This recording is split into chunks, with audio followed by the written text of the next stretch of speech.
Zimwanga ulivusa yawe wakutsi abuchiwe baribawe urichibidza varisukisa vanhu machibidzi chamurema zimwanga lyakumbera kano machirore chikudatova mushumo wavo watuvana namusi kosi yanga ari kwajena kasunday school vachive chikati zimwanga jena narine iva narine kano machirori anoint the teacher, Lord. Put the words in the teacher's mouth. Teach us your word. Zimwanga ifushenga ifulawo ishutupale ifulawo.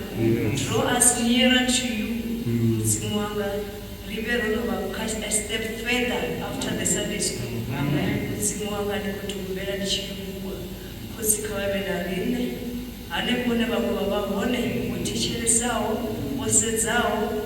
Bless them, O Lord. Open their hearts as well and heal those who are sick. Zimwanga, send divine conviction to those who are still in sin. Zimwanga, when I pin and I remember what cover for you now. We will have children who are in Jesus Christ. Amen.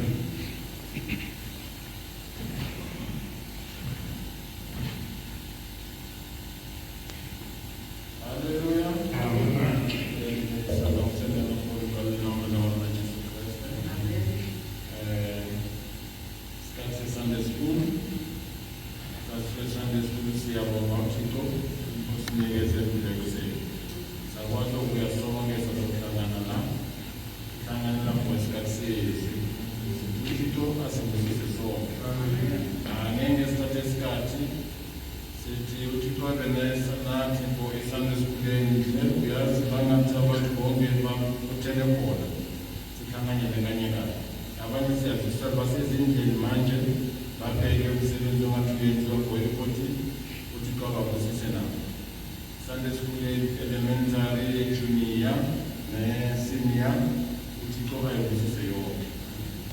Angeke simoshe isikhathi sizogijima singene phezulu kwe-Sunday school yethu uthisha abuye phambili sibe nokuphila ukuthi siyabonga.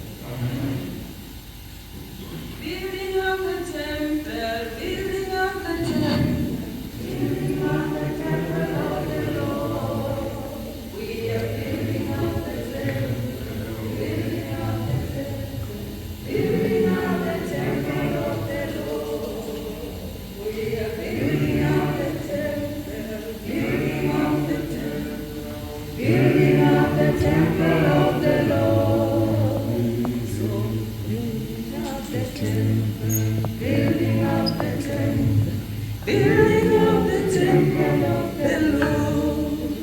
So boys come and help us, girls come and help us, building up the temple of the Lord. So boys come and help us, girls come and help us, building up the temple of the Lord.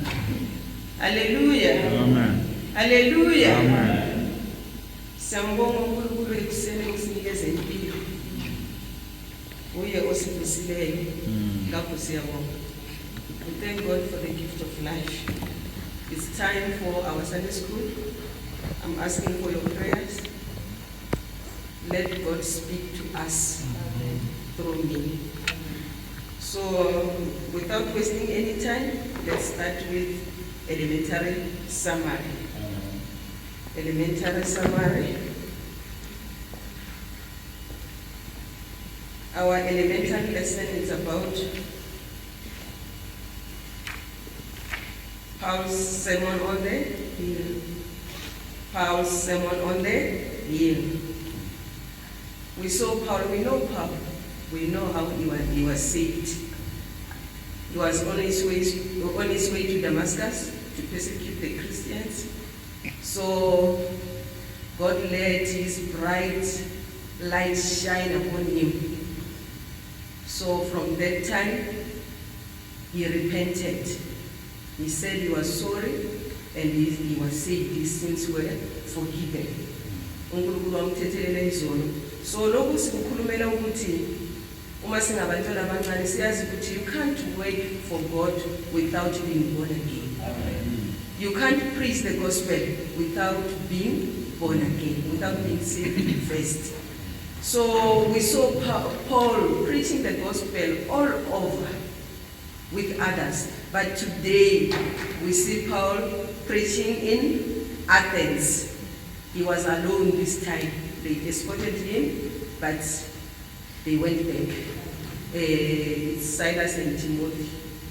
So last week we heard Paul and Silas singing at midnight in prison. They were chained, but the chains were loosened because God was with them. uNkulunkulu beyanabo. Namanje sibona uNkulunkulu ano Paul.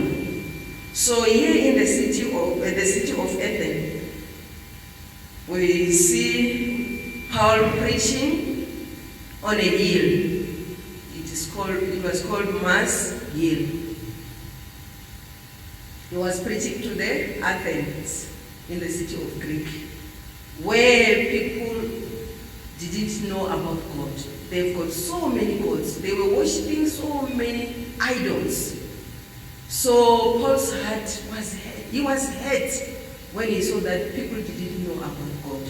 As little children at school, we must get hurt when we see children worshipping idols or when worshipping their ancestors. So most of our children are staying at home. It's locked down. They don't have time to read the Bible. They are busy watching TV. They are forgetting about reading the Bible. So let's read a little bit and hear Paul's sermon. Asizwele ukuthi uPaul uyafundisa ngani. uPaul uyafundisa ngani.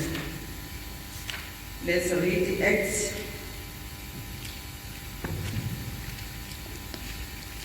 Let's read Acts 17, verse 23 to 28 first, so that our children can hear what the Bible says than hearing what I'm saying. And you must read aloud so that everyone can hear. Acts 17, verse 23 to 28. Verse 23. For as I passed by and beheld your devotion, I found an altar with this inscription: to the unknown God, whom therefore ye ignorantly worship, him declare I unto you. 24. God that made the world and all things therein, seeing that he is Lord of heaven and earth, dwelleth not in temples made in hands. He dwelleth not in temples made in hand. Let us note that. Okay, continue. 25. Neither is worshipped with men's hands, as though he needed anything, seeing he gives. Akasizwa ngezandla zomuntu. Uye wadala umhlaba, wadala abantu. So there's no need for us to feed him. You see an idol, you push it, you clean it. It has got what? Mouth, but it can't do what? It can't speak. It has got ears, but it can't hear. It has got legs, but it can't walk. So may God help us as little children, okay? Seeing he giveth to all life and breath and all things. 26. And hath made of one blood all nations of men for to dwell on all the face of the earth. Okay, he made us with one blood. There's no black, yellow colored Indians. We are all made of one blood. There's no Venda, Sutu, Greek or whatever. We are made of one blood. So we must love one another. Amen. Okay? And hath determined the times before appointed in the bounds of their habitation. 27. That they should seek the Lord, if haply they might heal after him. And Okay. Into inkulu ukuthi senzeni simufune noma singamboni noma singamazi simbumbuthe size senzeni simuthole ngoba uyenzani uma simufuna senzani sizomthola. If we seek him, we'll find him. Amen. With all our hearts. Okay, can continue. though he be not far from every one of us. He is not far from every one of us. You don't have to go to a faraway country or to a certain place to look for Jesus. He is there beside you. Okay? 28. For in him we live and move and have our being. Okay, it's our memory verse. In him we live. Acts 17 verse 28, okay? As certain also of your own poets have said, for we are also his offspring. Amen. We thank God for that. Can you read 30 and 31? Then we can finish our sermon. Verse 30. And the times of this ignorance God winked at, but now commandeth all men everywhere to repent. 31. Because he hath appointed a day in the which he will judge the world in righteousness by that man whom he hath ordained, whereof he hath given assurance unto all men, in that he hath raised him from the dead. Amen. uNkulunkulu wenzeni? Ufuna ukuthi abantu bonke emhlabeni wonke benzeni? Baphenduke. All people must repent. Whatever is going on in this world, we can see that people need to repent, both young and old, like the people of Nineveh. The people of Nineveh did what? They repented, and God have mercy on them. So uNkulunkulu ngathi angasisiza njengabantwana abancane nabantu abadala sithandaze uNkulunkulu asithethelele. uPaulo uthi uma ashumayela laphaya angithi ubone izithixo ahamba ubone zigcwele ahlangana nenye altar ebhalwa ukuthi uThixo singamazi, to an unknown God. Bebathandaza lezinye izithixo abezenze ngesilver negold nangamatshe, but bekune altar yoNkulunkulu loyo bangamazi. Niyazi ukuthi ubani lo uNkulunkulu? Jehovah, God, the creator of heaven and earth. Amen. Who must be worshipped by everybody, regardless of nationality. Amen. Ngoba uNkulunkulu wasidala sonke. So uNkulunkulu makasize uthi uma ashumayela waqala ukubatshela ukuthi le altar yoNkulunkulu loyo ningamazi. uNkulunkulu loyo uyo ofuna ukuthi athandaziwe ngabantu bonke. Uthi uma aqala ukubatshela ngani ngoJesu nokusindiswa bamangala. Wabatshela nokuthi uJesu wayenzani? He was crucified, he died, and he resurrected. So uma bazwa ngokuvuka kwabafileyo bayenzani ngoba bebangavumi abangathembi bayenzani? Bakwatha. Bathi makahambe bazokuba abanye bathi bazomuswa ngalinye ilanga, abanye bathi kubatshele ngezinye izithixo bangaziyaziyo. Uyabona abantu abamazi uJesu. So we have got a responsibility as little children to do what? To tell people about Jesus, to tell people about God's love. Ngoba bayofela izonweni uma singabatsheli. Another thing, when Jesus is knocking at the door of our hearts, we must let him in. Asimvuleleni ayenzeni angene ahlale. Singamdeli. Ngoba uma simdela ubekeni ijudgment. Singeke siphunyuke ijudgment. We won't escape the judgment if we deny him, if we deny Jesus. So may God bless this elementary sermon. Amen. In Jesus' name. Amen. So now it's time for senior and junior. May God help us. It's a sad Sunday school. It's a sad Sunday school. I just don't know. I thought about the death of Saul, the death of Ananias and Sapphira. Now is the death, is the downfall of, is Solomon's downfall and death. You see, these three lessons. May God help us not to end like this. Like Saul, like Ananias and Sapphira, and like Solomon. May God help us. Amen. Let it be our cry. Okay? Solomon's downfall and death. 1 Kings 11, verse 9 to 43. Senior memory verse. Let not mercy and truth forsake thee.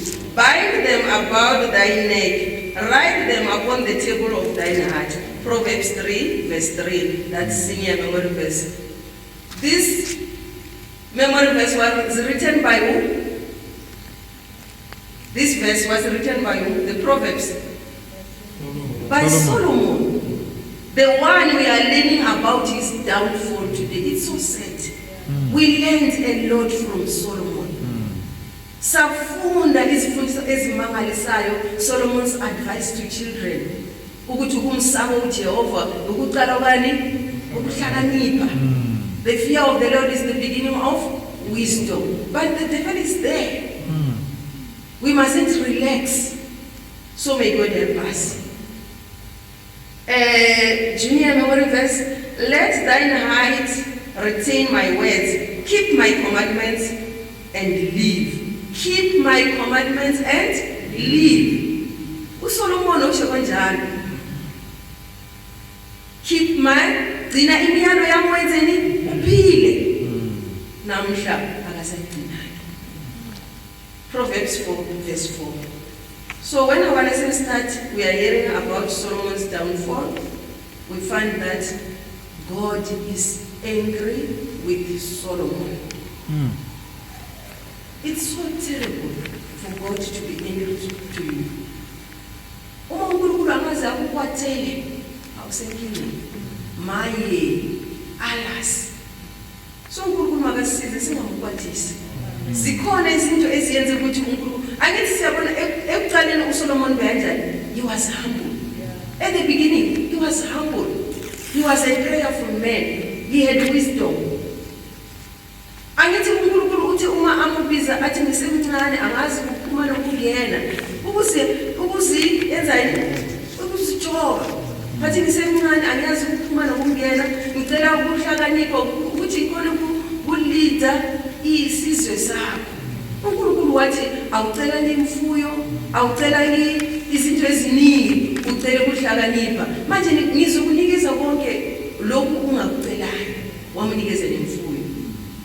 Oh, kuthiwa uma imfuyo iyanda masiqaphele ukuthi singabhekeleli kumfuyo, sikhohlwe ubani uNkulunkulu. So may God help us.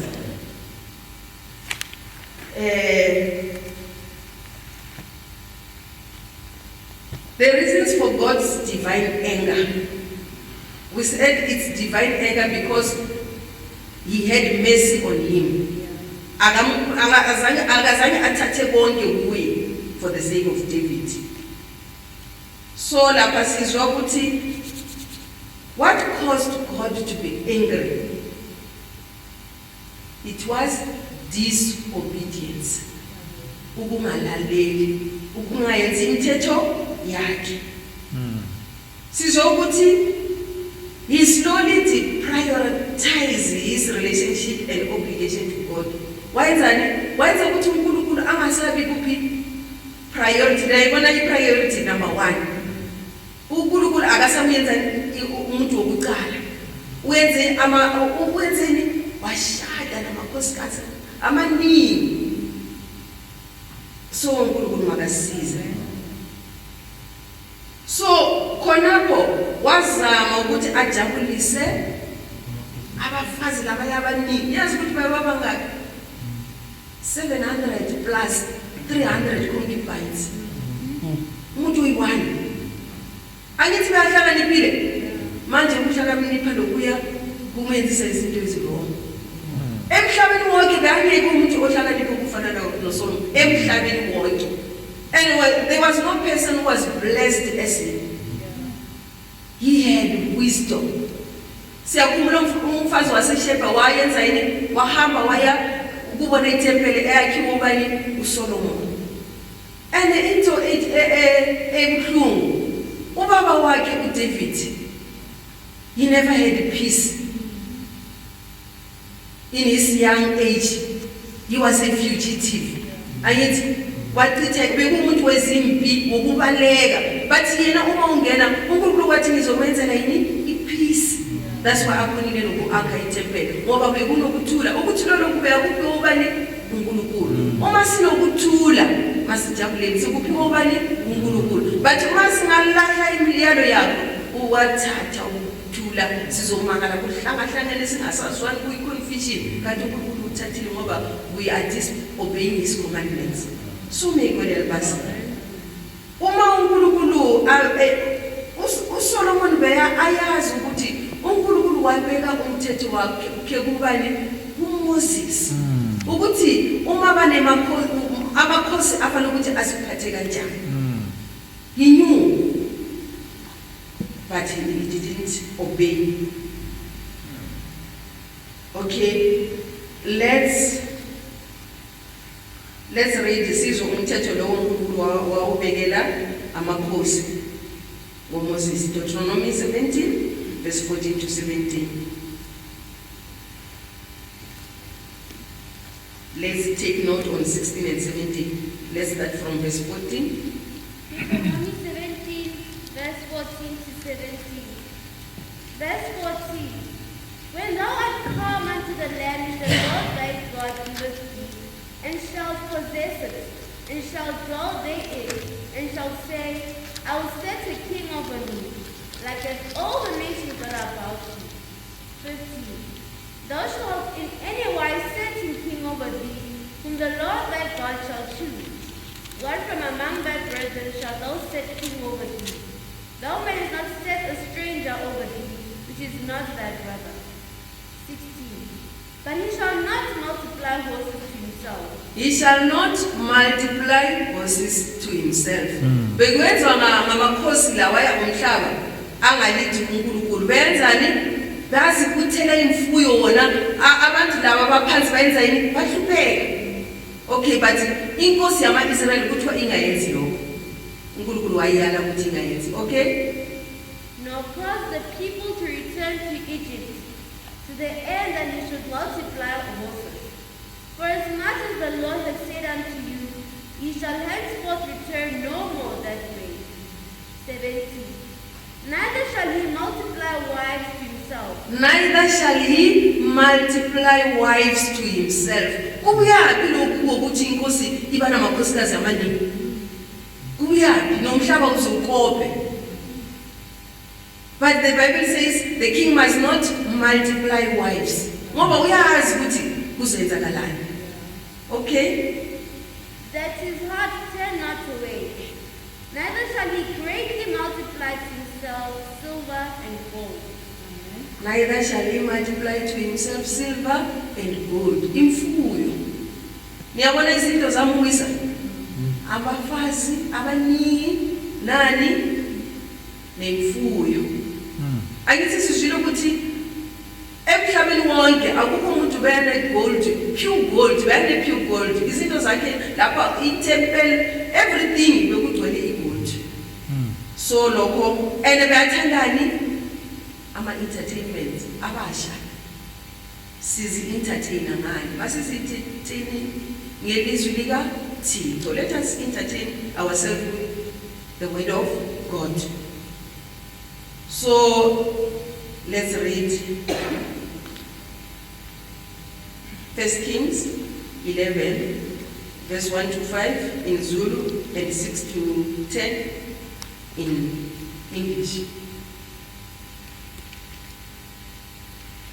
Okay, you can read in English. 1 Kings 11 verse 1 to 5. 1 Kings 11 verse 1 to 5. Verse 1. But King Solomon loved many strange women, together with the daughter of Pharaoh, women of the Moabites, Ammonites, Edomites, Zidonians, and Hittites. 2. Of the nations concerning which the Lord said unto the children of Israel, you shall not go into them, neither shall they come in unto you, for surely they will turn away your hearts after the gods. Solomon clave unto these in love. 3. And he had 700 wives, princesses, and 300 concubines, and his wives turned away his heart. 4. For it came to pass, when Solomon was old, that his wives turned away his heart after other gods, and his heart was not perfect with the Lord his God, as was the heart of David his father. 5. For Solomon went after Ashtoreth, the goddess of the Zidonians, and after Milcom, the abomination of the Ammonites. 6. And Solomon did evil in the sight of the Lord, and went not fully after the Lord, as did David his father. 7. Then did Solomon build an high place for Chemosh, the abomination of Moab, in the hill that is before Jerusalem, and for Molech, the abomination of the children of Ammon. 8. And likewise did he for all his strange wives, which burnt incense and sacrificed unto their gods. 9. And the Lord was angry with Solomon, because his heart was turned from the Lord God of Israel, which had appeared unto him twice. 10. And yet commanded him concerning this thing, that he should not go after other gods, but he kept not that which the Lord commanded. It's a bit. Ngenxa yokushada namakhosikazi amaningi. Ayiniyazi amakhosikazi wakhona. Ezizweni leziya ubaba wakhe behamba alwa nazo. So nibona ngathi ziyajabula, bezijabula, bebajabula. No, they were not happy. I'm sure they didn't love him. They wanted to destroy him. Ungashada isita somzali wakho. Ngeke. So uNkulunkulu makasize. Nawo uma asase young, they are right. Nathi abantwana bethu lapha. Uthola ukuthi uma basase young, bayasithulela, bayasibusisa. Bayamsebenzela uNkulunkulu ngezinhliziyo zabo zonke. But when they grow old, when they go to colleges, they start doing what? They start worshiping idols. They start using drugs. They start drinking. May God help our children. May God help our youth. So kwenzakala nabo ubaba wakhe uthi uma in his old age he pleased God. Wafa right elungile. But yena uma se akhulile emdala ulahla ubani uNkulunkulu kababa wakhe. uNkulunkulu lo uyamnikeza ukuhlakanipha nisakhula lapha kulethwa abantwana bayithu kulethwa umntwana omunye alele abulele umntwana wakhe umama wenzani wabajaja right angithi wathi mabamkhathi umntwana ngaphakathi omunye athathe ihafu omunye uthathe ihafu ungavuma uma kuyi umntwana wakho no so sibonga uNkulunkulu bamnikezele bathi namhlanje he wanted to please his wives waba akhela he built altars for them. uNkulunkulu makasize singayenzi singajabulisa abantu ukujabulisa ubani uNkulunkulu ngesikhathi uzithola usebantwini abangamuyazi uNkulunkulu uthole nawe you are afraid to talk about Jesus. Maybe you are in a restaurant, you know that before you eat you must pray and thank God, but because there are people who do not believe in God, you don't pray, you just eat. May God help us. Singabasabi abantu abangamsabi uNkulunkulu thina asiyenzeni imiyalo nemithetho kaNkulunkulu. uNkulunkulu makasize. Amen. Ngesikhathi as a husband and wife we mustn't please each other going to hell. Siyenze izinto omunye wenza into wrong cha ngoba umyeni wami nami ngiyenza yona. Hayi sifana ukuthi sikhombisa nini indlela ukuthi hayi baba kahle lapha hayi indlela leyi usilahla yosise isogweni kahle hayi mama lapha wrong uNkulunkulu akayithandi. So may God help us to have that spirit.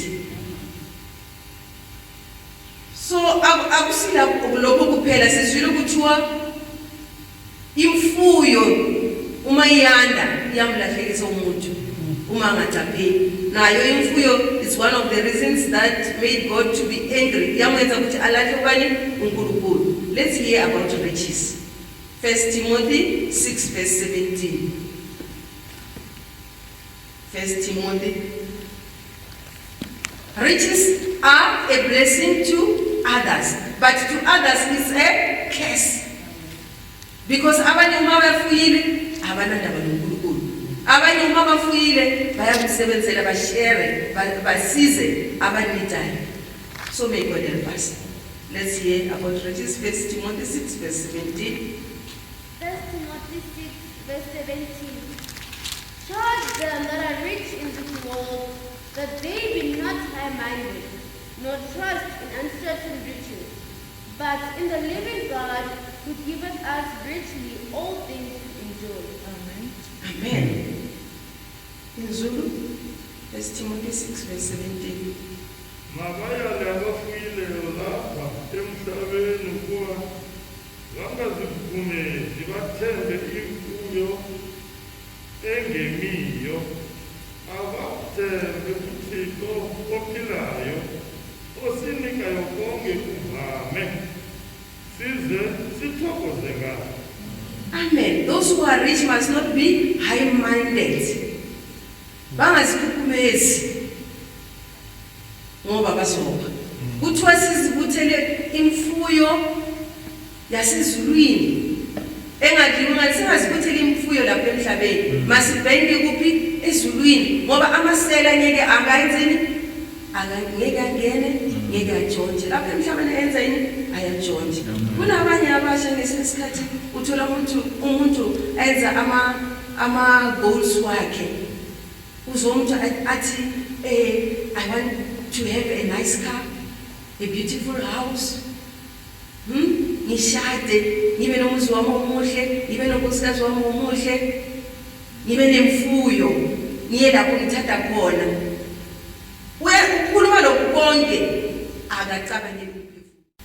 Akakhuluma ukuthi ngidinga ukuthi uNkulunkulu abe first empilweni yakhe. Lokhu kunye kulandele ngasemva. So uNkulunkulu makasize. Let's read about riches. 1 Timothy 6 verse 9 and 2 Timothy 3 verse 4. 1 Timothy 6 verse 9. But they that will be rich fall into temptation and a snare, and into many foolish and hurtful lusts, which drown men in destruction and perdition. Amen. 2 Timothy 3 verse 4 and Matthew 6 in Zulu, Matthew 6 verse 19 and 20. 2 Timothy 3 verse 4. Traitors, heady, high-minded, lovers of pleasures more than lovers of God. Lovers of pleasures more than lovers of God. This is what Solomon did. He loved pleasures. Wakutesta wonke, but ekugcineni wathini all is vanity and spirit vexation. But wayenzani akuzange kumuyenze ukuthi abambelele kufikele ekugcineni. So uNkulunkulu makasize. Matthew 6 verse 19 and 20 sizwe ngale yayindabulisa ikhuluma yemfuyo yethu ukuthi sifana ukuthi sibe beke kuphi. Ningazibekeli imfuyo emhlabeni lapho kunayo impundu nokugcwala nalapho kufohla amasela eveni, kodwa zibekeleni imfuyo ezulwini lapho kungoni inundu nokugcwala nalapho kungafohli amasela eveni. Amen. Kuthiwa masizibekele imfuyo kuphi? Ezulwini. Lapha amasela asoze afile. Let's hear a question about Solomon. Nehemiah 13 verse 26. Nehemiah 13 verse 26.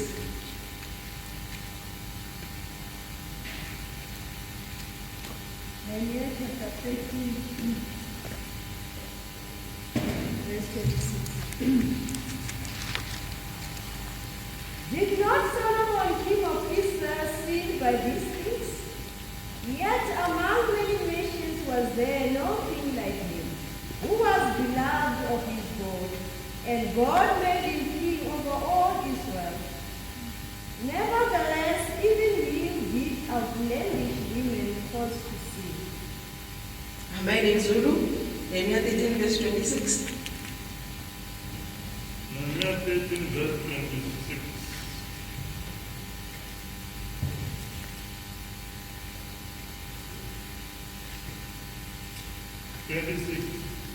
Usolomon inkosi yama-Israyeli akonanga eminga lezi zinto na, kepha esizweni eziningi yayingekho inkosi efana naye, owayethandeka kuThixo wakhe. uThixo wamisa abe inkosi yama-Israyeli bonke, kepha naye wawunikwa abafazi bezizwe. Yezwa. Regardless of how wise he was, ngenxa yabafazi wayenza yini? Waboniwa ngabafazi abaningi wamlahla uNkulunkulu wakhe. uNkulunkulu makasize. Indaba yesithembu lamalanga igcwele ungathi inormal. Nabafazi bakhona bajabulela ukuthi banendoda eyi-1 babaningi. Ngiyabona ukuthi usathane uyasivala ukuthi sibone izinto ezi-right ezi-wrong ukuthi si-right ukuthi singayi kuphi ezulwini sife siyofela ezonweni zethu. So this must be our prayers. Proverbs 30 verse 8 and 9. Lo ufana ukuthi ube umthandazo wethu abadala nabancane. Proverbs 30 verse 8 and 9. Proverbs 30 verse 8 and 9. Verse 8. Remove far from me vanity and lies. Give me neither poverty nor riches. Feed me with food convenient for me. 9. Lest I be full and deny thee, and say, who is the Lord? Or lest I be poor and steal, and take the name of my God in vain. In Zulu, Proverbs 30 verse 8 and 9.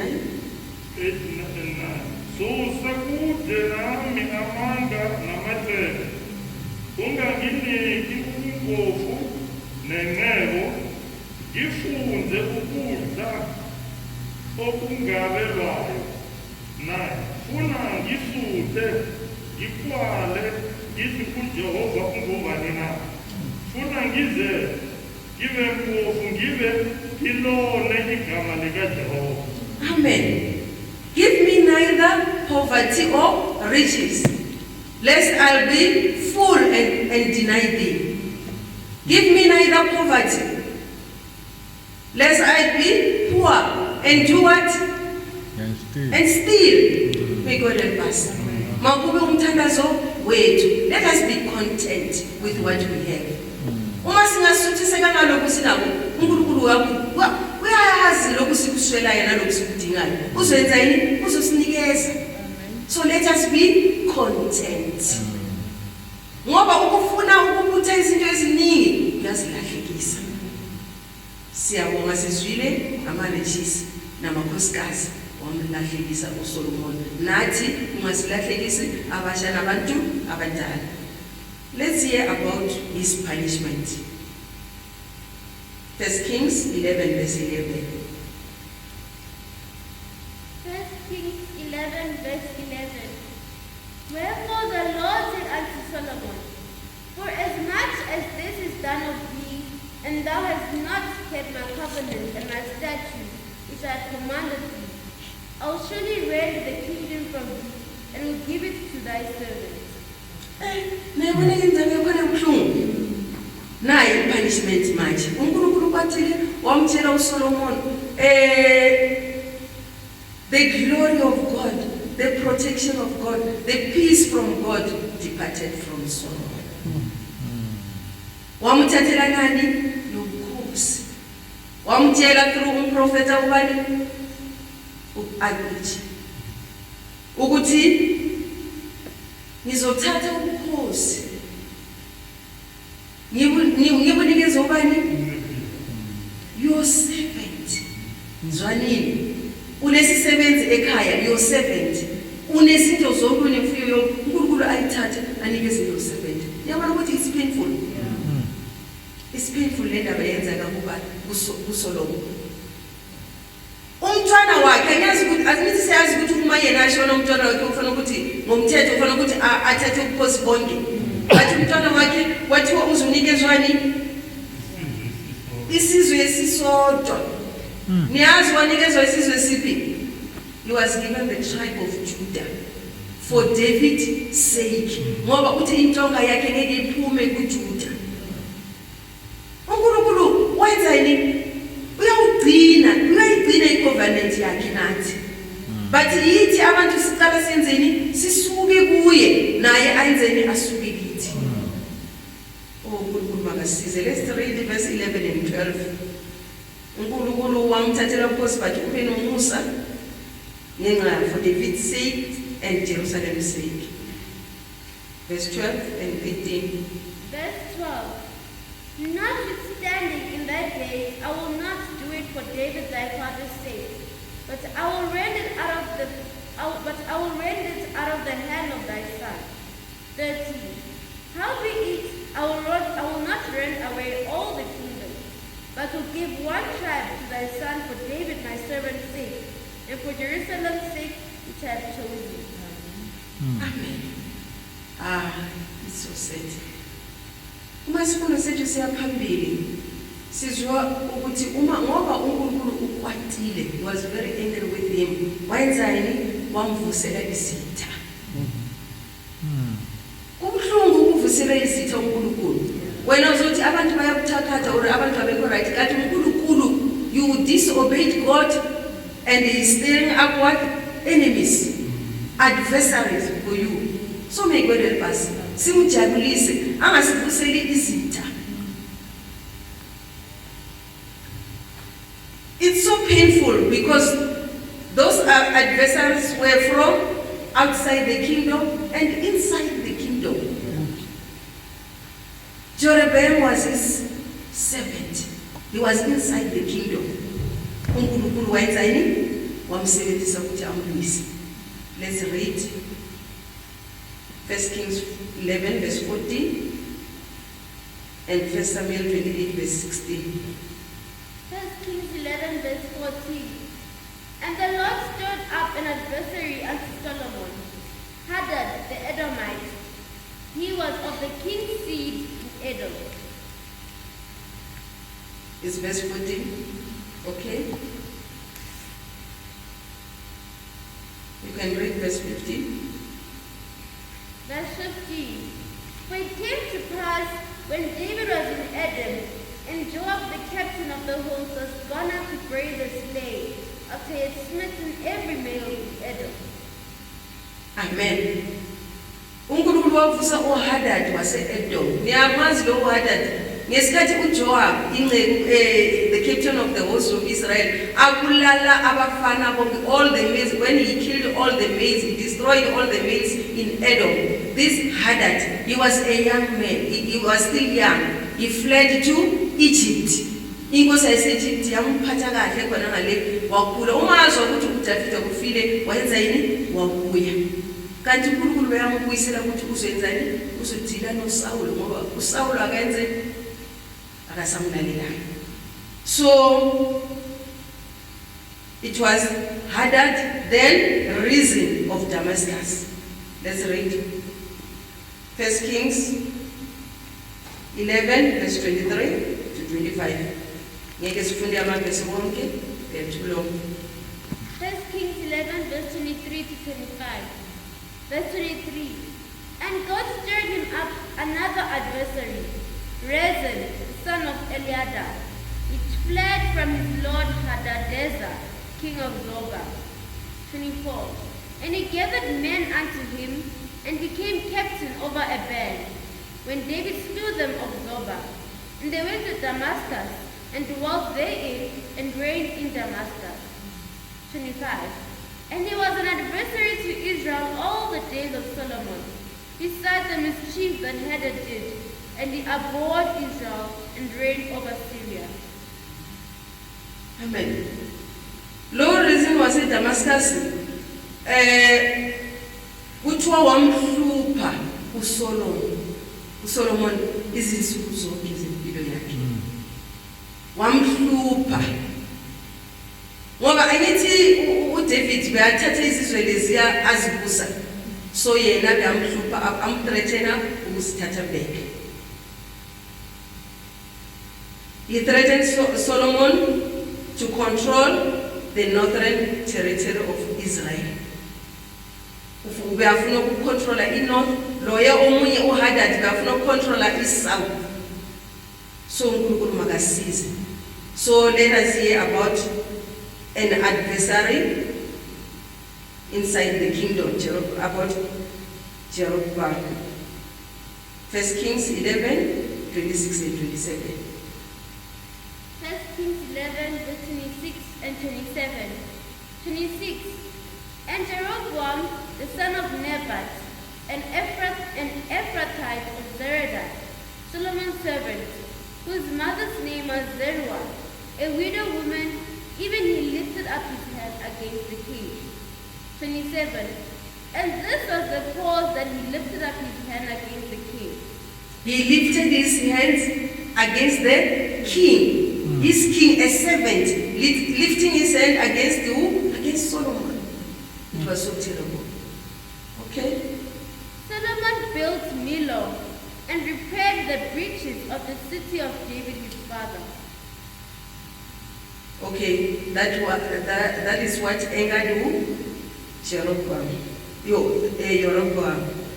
Let's read 1 Kings 11 verse 37 and 39. 1 Kings 11 verse 37 and 39. Verse 37. And I will take thee, and thou shalt reign according to all that thy soul desireth, and shalt be king over Israel. 39. And I will for this afflict the seed of David, but not forever. Amen. Loyo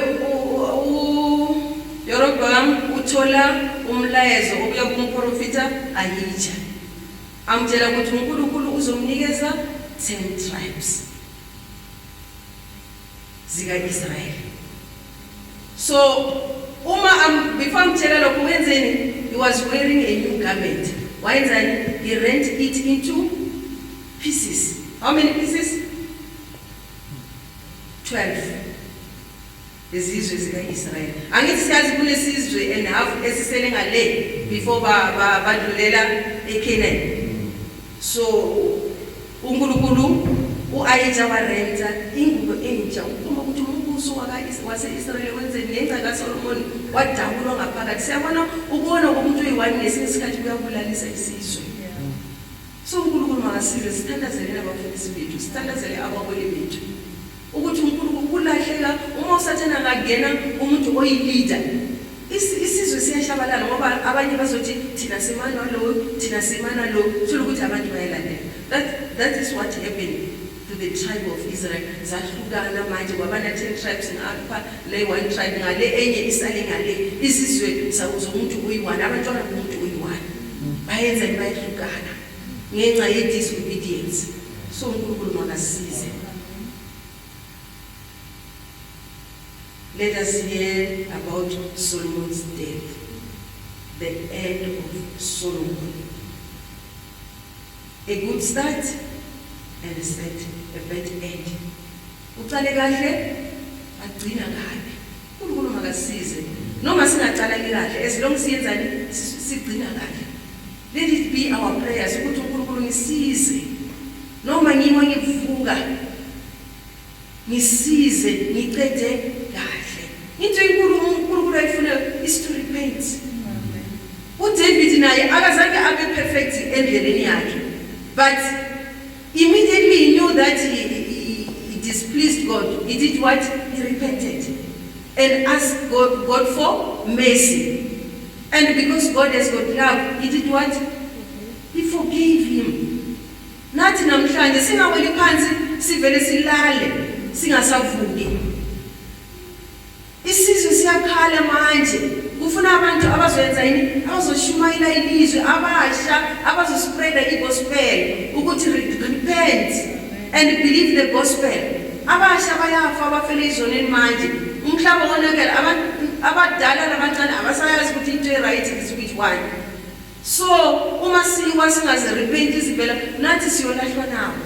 And sizoba necala ukuthi siyazi inkulu iqiniso, but asizange siyenzeni sispread sitshela abantu. uNkulunkulu makasize. Sizwe manje sizwe ngokufa kwakhe. Let's read 1 Kings 11 verse 42 and 43. 1 Kings 11 verse 42 and 43. 42. And the time that Solomon reigned in Jerusalem over all Israel was 40 years. 43.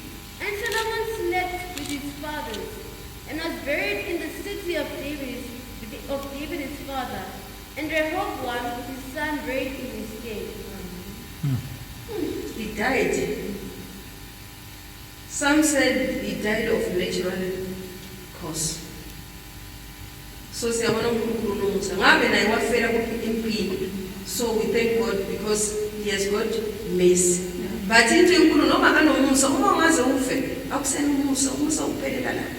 So may God help us. Amen. Kuthiwa he died and his son Rehoboam inherited the throne, which led to civil war and the end of United Kingdom of Israel. Yabona ngenxa yoka Solomon United Kingdom ya Israel yenza yaphela kwabene division.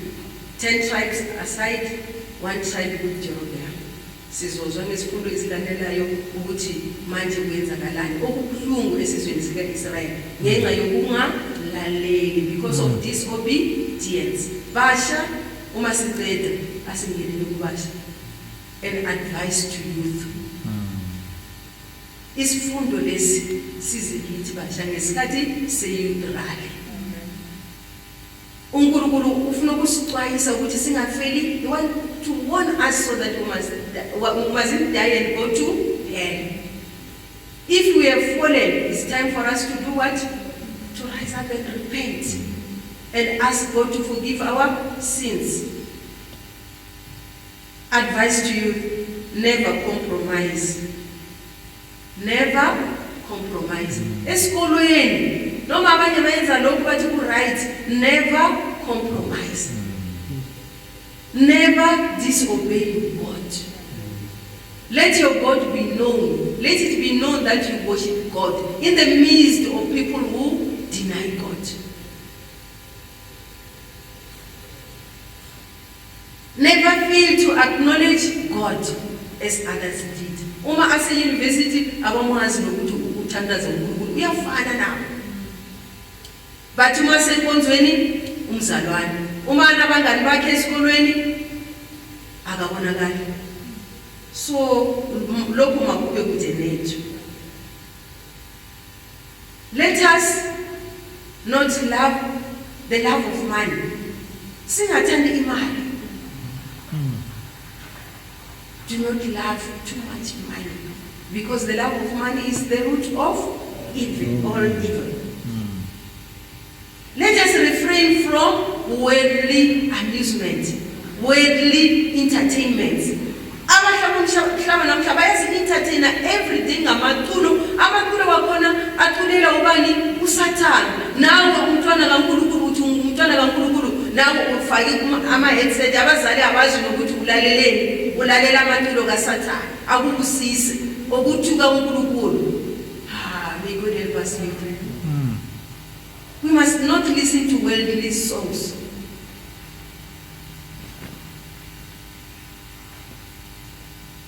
Let us read. This is still an advice to you. You must say advice to you. Ephesians 6 verse 1 to 3 and John 6 verse 27. Ephesians 6 verse 1 to 3.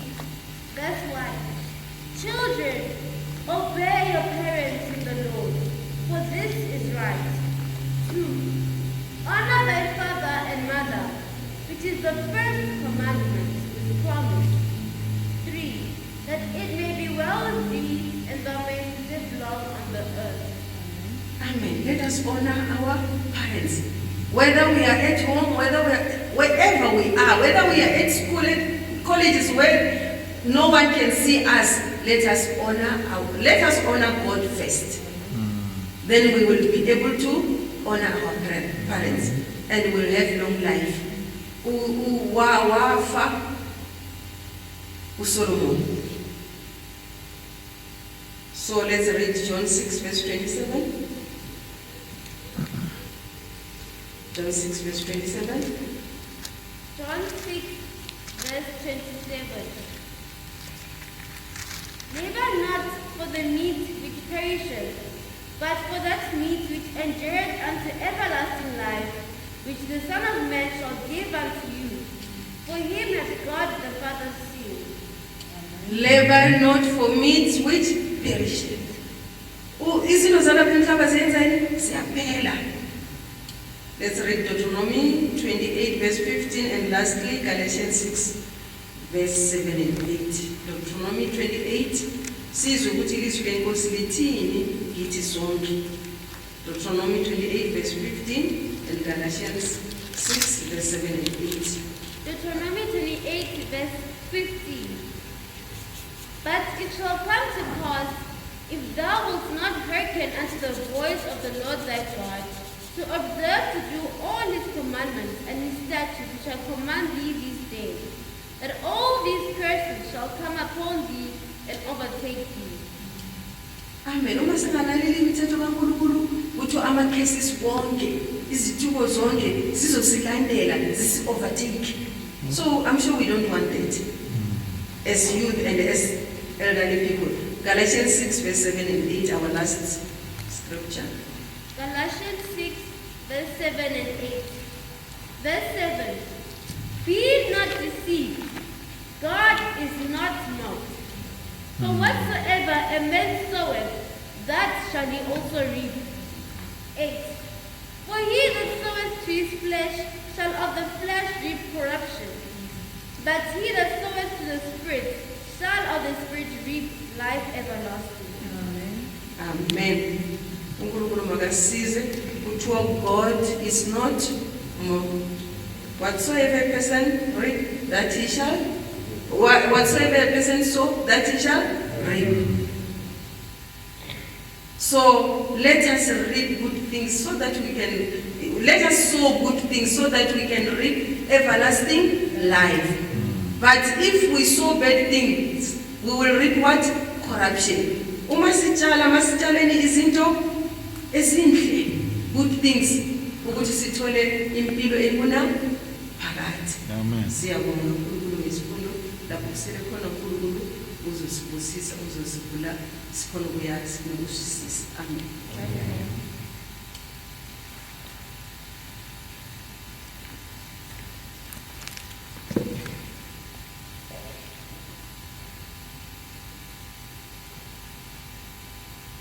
Sizawuthola ithulo mbala msebenzi number 120 kulonga levangeli 120 O Jesu uledwalala umpembe wokuphephela ngoyena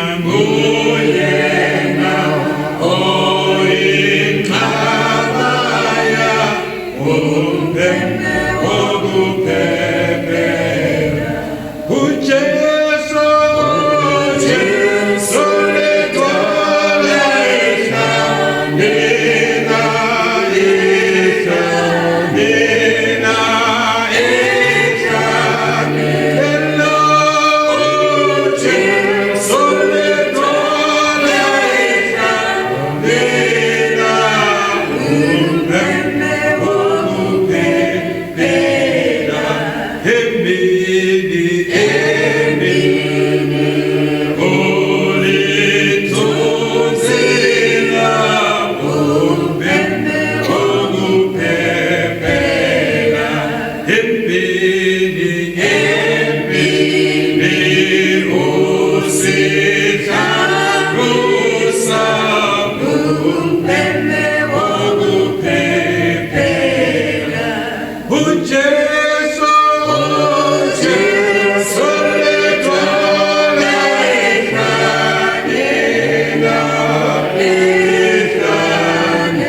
siyakubonga ekuseni kwanamhlanje Somandla.